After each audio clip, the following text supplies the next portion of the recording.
안녕하세요. 여유주입니다. 한국은 아주 작은 나라입니다. 그것도 두 동강이나 더 작아진 나라입니다. 그럼에도 70년 동안 한국이 이루어낸 경제 발전이야 두말하면 입 아프고 군사력은 2021년 세계에서 6위이며 올림픽 같은 대회에서 보면 한국 개개인의 뛰어난 신체적, 정신적인 저력들도 뛰어난 데다 노래에다 춤까지 잘 추는 예쁜 외모로 한류를 이끌고 있으며 경제 전문가들이 최소 20년 이상이 걸린다고 했던 IMF도 단 3년 만에 비청산을 한 무서운 단결력을 가진 나라로 세계에서 최고의 시스템을 보유한 교통 편의와 치안, 의료보험 체계, 인터넷 속도, 로봇, 인공지능, 자동화 보유도 1위라고 하는데 특히 1995년부터 시작된 온라인 게임에서는 세계 최강을 자랑할 정도의 뛰어난 두뇌와 에너지로 무장하고 있습니다. 그뿐 아니라 우리들의 피 속에는 홍이 인간의 피가 흐르고 있어 널리 인간 세계를 이롭게 한다면 그 어디든 달려갈 준비가 되어 있는 정신이 살아있는 민족이 바로 대한민국 사람들의 특징입니다. 불과 70여 년 만에 어떻게 이렇게 작고 힘없고 볼품없던 우리나라가 이렇게까지 선진국이 될 수 있었을까요? 그 내막은 이러합니다. 상제께서 구천에 계시자 신성불 보살 등이 상제가 아니면 혼란에 빠진 천지를 바로잡을 수 없다고 호소하므로 서양 대법국 청계탑에 내려오셔서 삼계를 둘러보고 천하를 대순하시다가 동토에 그쳐 모악산 금산사 미륵금상에 임하여 30년을 지내시면서 최순에게 천명가 신교를 내려 대도를 세우게 하셨다가 갑자년에 천명가 신교를 거두고 신미년에 스스로 세상에 내리기로 정하셨도다. 그리하여 상제께서 이 세상에 탄강하여 하늘도 뜯어고치고 땅도 뜯어고쳐서 신명이 사람에게 드나들 수 있게 하시고 세상에서 버림을 받은 자들을 찾아 쓰고 모든 것에 운을 붙여 쓰기로 하셨도다. 이것은 삼계를 개조하기 위함이로다. 삼계가 개벽되지 아니함은 선천에서 상극이 인간지사를 지배하였으므로 원한이 세상에 쌓이고 따라서 천지인 삼계가 서로 통하지 못하여 이 세상에 참혹한 재하가 생겼나니라. 그러므로 상제께서 오셔서 천지도수를 정리하고 신명을 조화하여 만고에 쌓인 원한을 풀고 상생의 도를 세워 후천 성경을 열어놓으시고 신도를 풀어 조화하여 도수를 굳건히 정하여 흔들리지 않게 하신 후에 인사를 조화하니 만민이 상제를 하느님으로 추앙하는 바가 되었도다. 상제님께서 인경의를 향하여 여러 말씀을 하시는데 성도들이 들으니 그 말씀의 뜻을 알 수 없고 조선말이 아닌 것 같더라. 상제님께서 말씀하시기를 조선을 잠시 다른 나라에 넘겨주고 천운을 기다리게 할 것이니라 하시고 조선을 서양으로 넘기면 인종이 다르므로 차별과 학대가 심하여 살아날 수 없을 것이요 천국으로 넘기면 그 민중이 우둔하여 뒷감당을 못할 것이요 일본은 임진난 후로 도술 신명들 사이에 척이 맺혀 있으니 그들에게 넘겨주어야 척이 풀릴지라. 그러므로 내가 이제 일본을 도와 잠시 천하 통일의 기운과 1월 대명의 기운을 붙여주어 천하의 역사를 하게 하리라. 그러나 그들에게 한 가지 못 줄 것이 있으니 곧 어질 인자라. 만일 어질 인자까지 붙여주면 천하는 다 저희들의 소유가 되지 않겠느냐. 그러므로 어질 인자는 너희들에게 붙여주리니 다른 것은 다 빼앗겨도 어질 인자는 뺏기지 말라. 너희들은 편한 사람이요 저희들은 곧 너희들의 일꾼이니라. 모든 일을 분명하게 잘하여 주고 갈 때는 품삯도 못 받고 빈손으로 돌아가리니 말대접이나 후하게 하라 하시니라. 이어서 양지에 천하 십이신 순창 운해라 쓰시며 말씀하시기를 이 공사의 결정으로 인하여 천하의 모든 약소 민족도 조선과 같이 제 나라 일은 제가 주장하게 되리라 하시니라.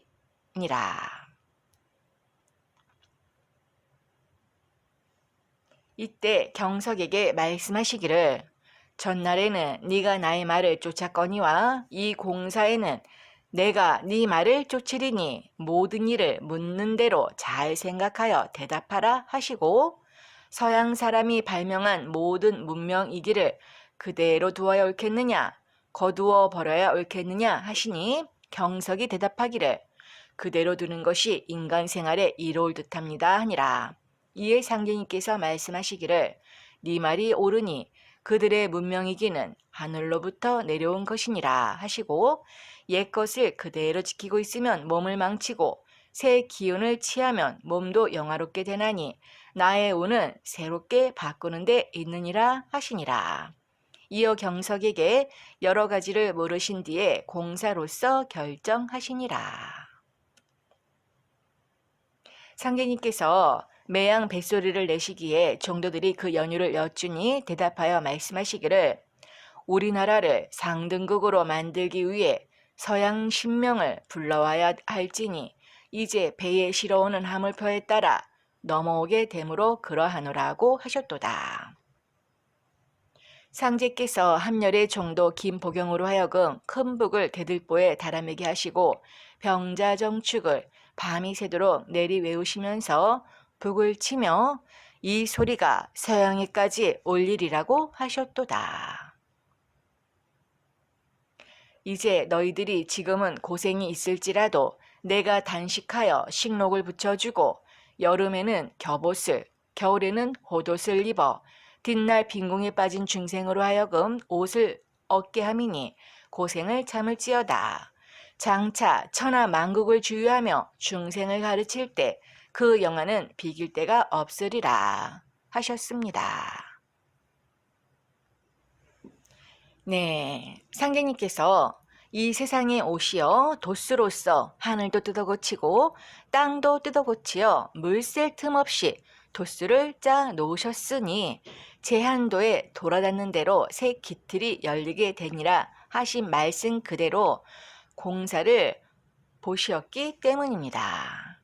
그러하듯 세상은 지금 상제님께서 공사 보신 그대로 한치의 오체도 없이 열리고 있는 것입니다. 그것은 상제님뿐 아니라 동서양의 예언자들도 하나같이 상제님께서 공사 보신 내용 그대로 앞으로 한국이 전 세계의 종주국이요 상등국이며 수승국이 될 것을 예언하고 있습니다. 그럼 어떠한 예언들을 하고 있는지 살펴보겠습니다. 먼저 전 세계적으로 가장 유명한 예언자 미셸 노스트라다무스의 예언입니다. 노스트라다무스 예언 중 가장 놀라운 내용은 하나님의 직접 강세와 개벽을 예고, 우대하시고 영원한 하나님은 변혁을 완수하기 위하여 오실 것이다. 천체는 그 운행을 다시 시작할 것이며 지구를 견고하고 안정케 하는 뛰어난 회전 운동은 영원히 그 추구에 기울어진 채로 있지는 않을 것이다.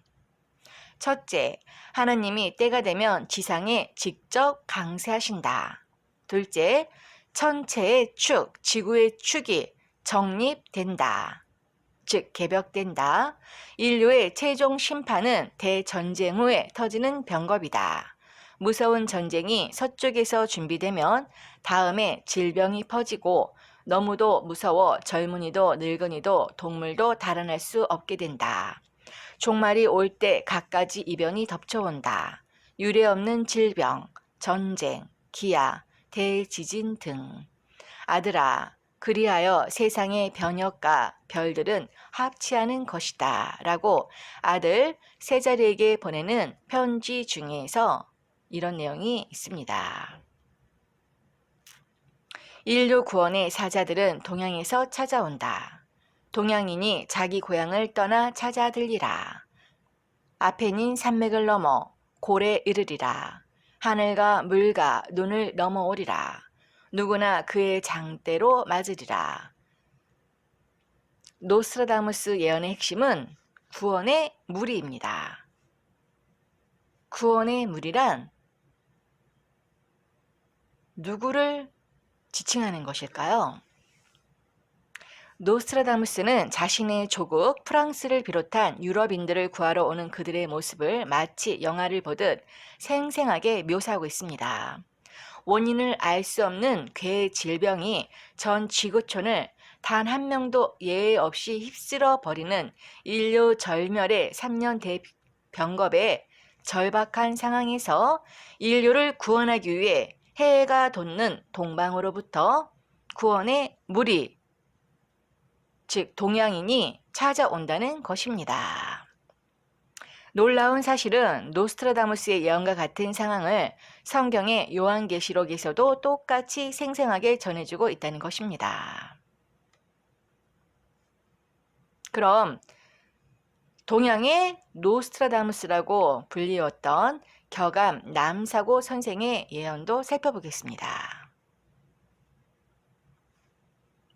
모든 종교의 도맥이 끊어진다. 말세를 당하여 유불선이 부패하니 하늘이 전한 도와 덕은 잊혀진다. 낡은 관념과 아집을 버리고 반드시 새로운 진리를 찾으라. 사는 길과 죽는 길이 이것이다. 나를 살리는 건 수도이고 죽이는 건 소도무족이라. 만물의 영장으로 짐승길을 걷는 자는 반드시 죽는도다. 미륵불이 인간으로 출세한다. 미륵불이 출현컨만 유불선이 부패하여 아는 군자 누구인가. 평생수도 10년 공부 나무 아미타불일세. 춘마라초 4월천을 당코 보니 허사로다. 말세의 구세주는 선천에서 후천으로 바뀔 때 다시 재림하신다. 천지개벽이 일어나 세상이 바뀔 때 그동안 지은 인간 농사를 추수하기 위해 오신다. 세계를 구원할 생명의 도는 어디에? 어떻게 깨치지 못하고 난세에 살 수 있으랴? 하늘이 위대한 도를 내려주는 시대가 지금이라. 도를 따라 하나로 합쳐 해언을 알지라. 1000마리 닭 중에 1마리 봉황이 있으니 어느 성인이 진정한 성인인가? 진짜 성인 한 사람을 알려거든 소 오름소리가 있는 곳을 찾아드소. 영웅호걸, 현인군자, 대간대자, 부기자는 도매금에 넘어가리니 아래에서 위로 구원이 미치는 이치로서 소울음소리를 내는 자가 먼저 살 수 있으리라. 인류 문명의 새로운 시작은 동북 간방의 한반도에서, 천하의 문명이 간방에서 시작하니 조선 땅에서도 호남 지방 전라도에서 천지의 도가 통하니 무국의 도라. 상제님이 부르신다. 주님이 강림하신다. 고해에 빠진 중생들아, 상제님이 후박간에 다 오라네. 부를 적에 속히 오소.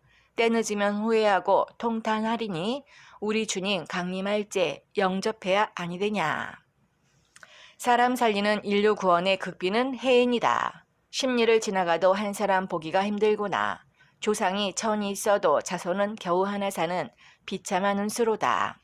산을 뒤엎고 바다를 옮기는 해인을 용사하며 마음대로 왕래하면서 무의 이화로 늙은 자가 소년되며 병자를 고치고 죽은 자도 살려내니 과연 불가사의한 해인이로다. 천하의 문명이 간방에서 시작하니 동방 예의지국인 조선 땅에서도 호남지방 전라도에서 천지의 도가 통하니 무국의 도라. 도를 찾는 군자 그리고 수도인들아, 계룡산을 찾는다는 말인가. 세상사가 한심하구나. 네, 격암유록에 기록되어 있는 내용 중 발차였습니다. 주역 선해에 보면 우리 선조가 적선해온 여음으로 우리 한국은 필경복을 받게 될 것이다. 우선 이 우주의 변화가 이렇게 오는 것을 학술적으로 전개한 이가 한국인 외엔 있지 않으며 이 세계가 멸망이냐 심판이냐는 무서운 할탕 속에서 인류를 구출해낼 수 있는 방안을 가지고 있는 이도 한국인 외에 또다시 없는 것이다. 그러고 보면 한국은 세계적인 신도, 다시 말하면 정신수도의 근거지라여도 과언이 아닐 것입니다. 시 만물, 종 만물이 간에서 일어난다면 세계적인 인류를 구출할 정신문화가 어찌 한국에서 시하고 종하지 않으랴. 네, 그럼 이어서 타너 스님의 예언도 한번 살펴보겠습니다. 인류의 구원은 한국에서 이루어진다. 일본은 손방으로, 손은 주역에서 입이 아로 푼다. 드립자는 일본 영토의 침몰을 의미한다. 또 현재 지구는 지축 속의 불기운이 북극으로 들어가 빙산을 녹이고 있는데 북극의 얼음이 완전히 녹게 되면 일본은 영토의 3분의 2가량이 바다로 침몰하게 된다. 지구의 표면은 물이 4분의 3이고 육지가 4분의 1밖에 안 되는데 앞으로 지구의 대변화를 거치고 나면 바다가 4분의 1이 되고 육지가 4분의 3이 된다. 현재 지구의 지축은 23.5도 기울어져 있는데 이것은 지구가 아직도 미성숙 단계에 있음을 의미한다. 그러나 지구 속의 불기운이 북극으로 들어가서 빙하가 완전히 풀려 녹을 때 지구의 변화가 온다. 이는 마치 음양을 모르는, 즉 이성을 모르는 처녀가 이제 초경을 치르면서 규문을 열고 성숙한 처녀로 변하는 것처럼 지구도 성숙해지는 것을 의미한다. 즉 초경이라는 피를 흘리는 것은 지구가 지각 변동과 함께 지축이 바로 정립되는 것을 의미하는데 이로써 결실의 신시대가 펼쳐진다. 지구를 여자의 몸으로 비유해 볼 때 최근의 세계적인 풍조가 여자들이 부끄러움 없이 자신의 몸을 드러내고 다니는 것은 곧 지구가 적나라하게 자신의 변신을 드러낼 주짐을 단적으로 드러내는 것이다. 그리고 처녀가 초조 이후에는 인간적으로 성숙하여 극단적인 자기 감정의 대립이 완화되듯이 지구가 성숙해진 후천의 세계에는 극한과 극서의 혹독한 기후가 없어진다. 한국, 그때 우리나라는 동남해안 백리 땅이 피해를 입게 되나 서부 해안 쪽으로 약 2배 이상의 땅이 융기해서 늘어날 것이다. 또 지금은 중국 영토로 되어 있는 만주와 요동반도 일부가 우리 영토로 속하게 될 것이다. 이런 파멸의 시기에도 우리나라는 가장 적은 피해를 입게 되는데 이는 한반도가 지구의 주축 부분에 위치해 있기 때문이다. 중국 역학으로 보면 중국은 진방이여 장남이다. 그래서 장남인 중국은 미국과 사이가 오래가지 못한다.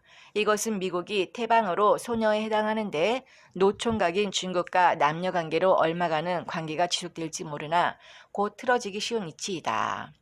소녀인 미국은 자신과 제일 궁합이 맞는 소남인 한국과 가까워질 수밖에 없는 것이다. 미국은 아내로서 남편인 한국을 내조해 그 결과 남편의 성공을 드러내게 된다. 일본 미래의 역사에 관한한 일본은 가장 불행한 나라이다. 영토의 3분의 2가량이 바다로 침몰될 것이기 때문이다. 일본은 문화를 전파시켜준 한국에 대해서만도 지난 500년 동안 무려 49번에 걸친 침략 행위를 일삼아 왔다. 이처럼 일본의 선조들이 저지른 제약에 대해서 미래의 업보가 적용하기 때문이다.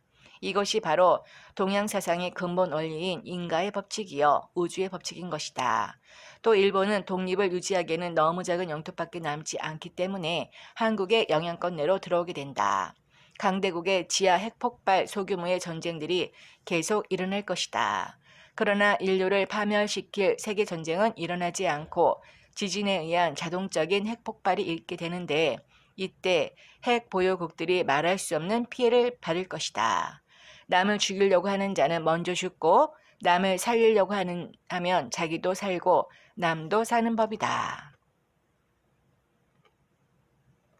타너 스님은 이러한 현상은 성숙으로 가기 위한 인류의 비극적 운명이며 이때 전 세계 인구의 60에서 70%가 열매를 맺지 못하고 소멸된다고 고통스럽게 말한다. 이 중에는 많은 사람들이 놀라서 죽게 되는데 정력의 이론에 따르면 이때 놀라지 말라는 교훈이 있다고 전합니다. 단어 스님은 세계 구원의 방안이 이미 한국 땅에서 준비되고 있다고도 말합니다. 우리 선조가 적선해온 여음으로 우리 한국은 필경복을 받게 될 것입니다. 우선 이 우주의 변화가 이렇게 오는 것을 학술적으로 전개하니가 한국인 기밀부 외엔 있지 않으며 이 세계가 멸망이냐 심판이냐 하는 무서운 화탕 속에서 인류를 구출해낼 수 있는 방안을 가지고 있는 이도 한국인 외에 또다시 없는 것입니다.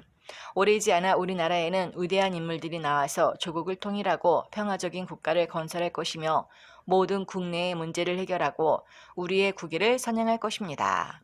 그리고 보면 한국은 세계적인 신도, 다시 말하면 정신 수도의 근거지라여도 과언이 아닐 것입니다.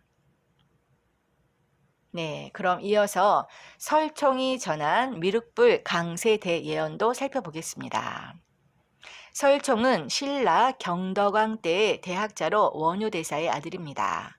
신라 10편의 한 사람이며 강수, 채치연과 함께 신라의 삼문장으로 알려졌는데 특히 그는 불교 사상에 정통하여 미륵불 강세의 소식에 대하여 놀라울 만큼 뚜렷하게 전해지고 있습니다. 미륵불은 조선 말기에 출세하신다. 한양의 운수가 닿을 무렵 용화세존 미륵부처님이 말대에 오시리라. 미륵존불은 여자 성씨로 오신다. 인류의 조상이 여자 성씨에 뿌리를 두고 여자 성씨에서 다시 새로이 시작되느니라. 이는 천도의 섭리가 본래 그런 까닭이니라. 미륵불은 100년 전에 오시어 천지공사를 집행하신다. 100년 전에 오시어 100년 후에 이를 집행하시니 먼저 믿는 자들이 소름 소리는 들었으나 돈은 통하지 못하리라. 후천 낙원 문명 세계의 중심은 간방의 태전이다. 한반도의 태전은 용화 낙원의 중심지라. 세계 만국이 그 은혜를 조회하리라. 뒤에 믿는 자들의 신앙 자세는 극히 게으르다. 먼저 믿는 자들의 걸음걸이는 지극히 급했건만 늦게 믿는 자들의 걸음은 어이 그리 더딘고 남은 개벽 시간 방촌에 불과한데 게으른 신앙의 발걸음은 어찌할 것인고. 인도는 끊어지고 창생들은 제재로 다 죽는다. 배은망덕하고 의리 없음이며 군사 부의 도는 다 어디 갔는고. 예절도 의리도 없이 인륜의 도가 다 끊어졌도다. 아 가련토다. 창생들이여 모두 제재로 멸망당하는구나. 한양의 운수가 끝날 무렵 용화세존이 말대에 오리라. 금강산에 세기운 서려 있으니 상서로운 청룡백호가 굽이굽이 응해 있도다. 12,000 도통군자 출세시킬세 문명의 꽃이여. 석이 넘치는 영봉의 그 운기 새롭구나. 네, 설총 비결에서 발차였습니다. 그럼 이번에는 정력의 기밀부 대성사의 예언을 살펴보겠습니다.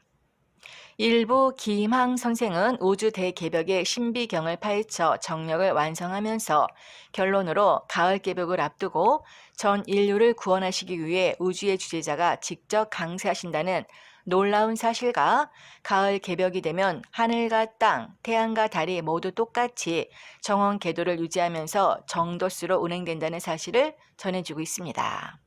앞으로 전설로만 전해오던 천지 개벽이 일어나 지축이 정립되면 지금의 365일이 361시대로 바뀐다는 것입니다. 충남 연산에서 태어난 김일부 대성사는 36세에 연담 이운규 선생의 가르침을 받은 뒤 아침 저녁으로 반야산 기슭에 있는 관촉사를 찾아가 은진미륵을 우러러 간절히 기도하며 역학 공부에 정진하였습니다. 54세 되던 1879년 김효년에 이르러서는 눈을 뜨나 감으나 앞이 환하여지고 알 수 없는 괴핵이 끊임없이 눈앞에 나타났습니다. 일부 대성사는 그 후 3년의 정진 끝에 그것이 공자의 예시임을 깨닫고 마침내 실로 황홀하기 그지없는 우주 대개벽의 신비경을 파헤친 정역 8개도를 그리고 1885년 우류년에 드디어 정력을 완성하셨습니다. 이 정력의 핵심 내용은 구원의 절대자이신 상제님께서 후천 가을 개벽에 정력 시간대 기운을 타고 조선 땅에 강림하신다는 것입니다.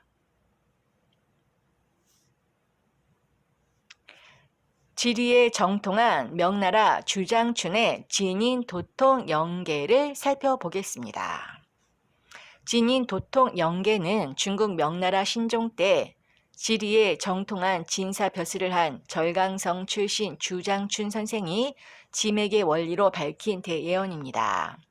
이 진인 도통 영계는 인걸은 지령이다라는 말을 실감할 수 있는 예언을 하고 있는데, 인류의 성자들이 지맥의 신성한 연기를 타고 내려오는 것을 명확히 밝히고 있습니다. 최종적으로 가을 개벽기에 인류를 구원하시는 우주의 절대자께서 증산이란 도로 한반도 땅에 내려오신다는 것을 지맥의 원리로 뚜렷이 밝혀주고 있습니다. 이는 곧 공자, 석가, 예수의 지맥에 따른 출세 소식과 인류사의 대전환 시대에 오시는 천상지존의 보좌에 임어해 계신 상대님의 강세에 대해 천지의 형기를 뚫어지게 보고 전한 실로 놀라운 소식입니다. 산의 근원은 곤륜산이니 곤륜산의 본래 이름은 수미산이니라.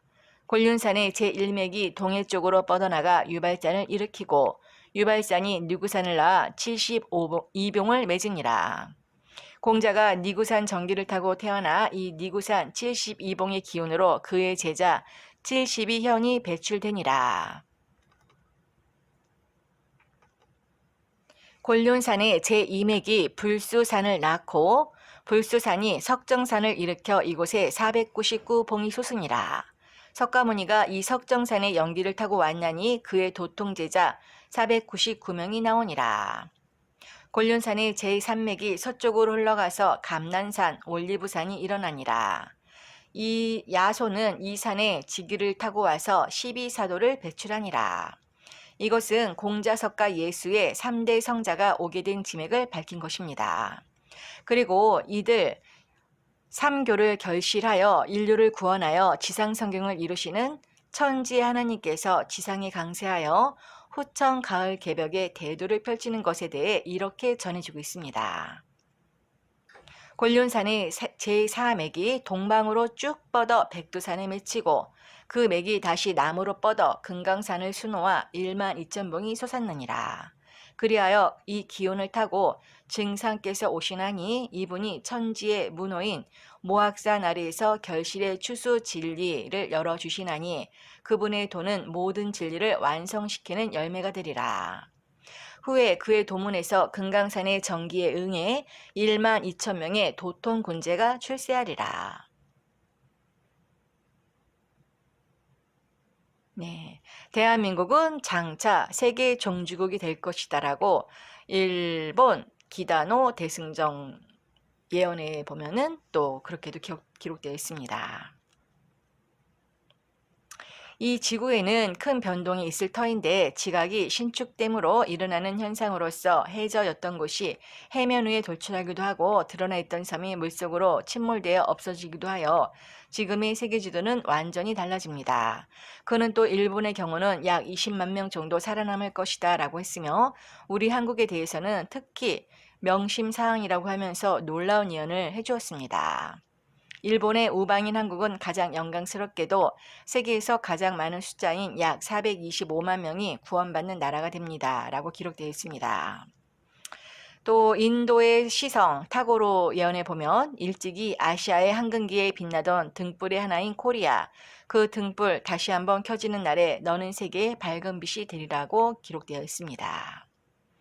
또한 미국이 낳은 가장 위대한 20세기의 예언자 에드가 케이시의 예언을 보면 앞으로 우리가 황금시대, 평화의 황금시대로 진입하며 지구에서 소란스러운 변화가 일어나 우리의 관계와 영성을 재정립할 것이라고 예언하였습니다. 그리고 파차코티 즉 대변혁은 이미 시작되었고 이 혼돈이 지난 후 새로운 인간이 출현할 것이라고 예언하였습니다. 이 외에도 예언가 마더 십톤의 숨겨진 예언, 중국의 추베도, 예언가 미타르 타라빅의 두려운 미래, 예언가 바바 방가의 인류의 미래 모습, 예언가 루스 몽고메리의 지구의 극이동과 지축 변화에 대한 예언, 잠자는 예언가 에드가 케이시의 지구의 극이동과 일본 침몰에 대한 예언, 파티마 제3 예언, 호피족의 예언, 예언가 코에니치 오드하의 인류 멸망에 대한 예언, 예언가 니콜라스의 예언, 미국을 뒤흔든 인디언 추장의 예언, 혹은 저주, 노르웨이 90세 할머니의 놀라운 예언, 아파치 부족 주술사의 무서운 예언, 미래 지도를 그린 예언가 고든 마이컴 스칼레온, 조선시대 허목 선생의 예언, 코로나를 정확히 내다본 예언가 실비아 브라운의 바이러스 종식과 미래에 대한 예언, 우주인이 전해준 충격 예언, 한국, 일본 그리고 전 세계의 미래에 대한 예언, 현재의 바이러스 상황을 무섭도록 딱 맞춘 중국의 유백온의 예언, 우리나라 마일산의 예언가 미스터리, 그리고 선서의 비밀과 한국의 예언, 조선시대 화가 이서구의 놀라운 예언, 조선시대 승려 사명대사의 우리나라의 미래 국운 예언 등이 있는데 이들의 예언들을 모두 종합하면 한 가지 결론으로 종결됩니다.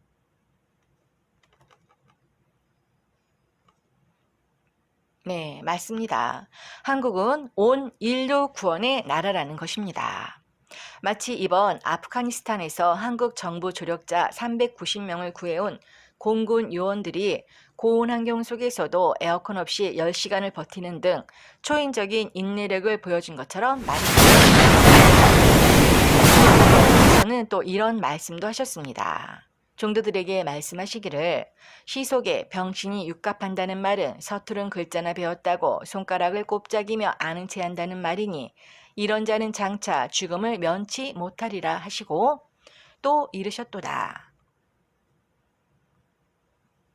부녀자들이 제 자식이라도 비에 맞지 아니하면 급살맞으라고 복언하나니 이것은 장차 급살병이 있을 것을 말함이니라.